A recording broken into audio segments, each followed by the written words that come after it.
మా బాస్ షాప్‌లో ఉండే కెమెరాలు ఓపెన్ చేసి చూసినాడు పొద్దున్నే. "ఏమి ఇంతవరకు షాప్‌లోకి రాలే నువ్వు" అని చెప్పింటే షాప్ దగ్గరికైతే తొందరగా వచ్చేసాను. ఇక్కడ క్లీన్ చేస్తున్నాడు చూడండి బలది ఆయన. ఇతను డైలీ క్లీన్ చేస్తాడు షాప్ ముందర. నేను షాప్‌కి వచ్చే టైం వచ్చేసి 7, 8 గట్ట వస్తా నేను. ఈ రోజు లేట్ అయిపోయింది. పండుకున్నా అట్లే. ఇతనికి నేను ఏదో ఒకటి ఇస్తా. ఈ రోజు ఇచ్చేదానికి కేకులు ఏం లేవు. ఇంకోసారి వస్తే ఏదో ఒకటి కంపల్సరీ ఇస్తా నేను ఇతనికి.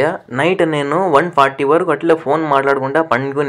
నిద్ర వచ్చేసింది. పొద్దున్నే లేలేకపోయినా షాప్ లోపలికైతే ఇప్పుడే వచ్చాను. మా బాస్ ఇంత పొద్దున్నే లేసి కెమెరాలో చూడడు. ఈ రోజు ఏమో చూసినాడు. నేను డైలీ 10, 11 గట్ట వస్తా అన్నా. ఇతను డైలీ పొద్దున్నే మజ్జిగ తాగుతాడు. పొద్దున్నే టిఫిన్ అయితే చేయడు. మజ్జిగ తాగి ఉండిపోతాడు ఆయన. మధ్యాహ్నము రాత్రి పూట 2 పూట్ల అన్నం తింటాడు ఇతను. పొద్దున్నే మజ్జిగ తాగి ఉండిపోతాడు. ఎండాకాలం కాబట్టి ఇప్పుడు మజ్జిగ ఎక్కువ తాగుతాడు ఇతను. ఇప్పుడు ఉండే ఎండకి వాటర్ మజ్జిగ ఎంత తాగితే అంత మంచిది. ఎంతమంది ఇలా తాగుతూ ఉన్నారో కామెంట్ చేయండి. వీడియో నచ్చితే ప్లీజ్ లైక్ అండ్ సబ్స్క్రైబ్.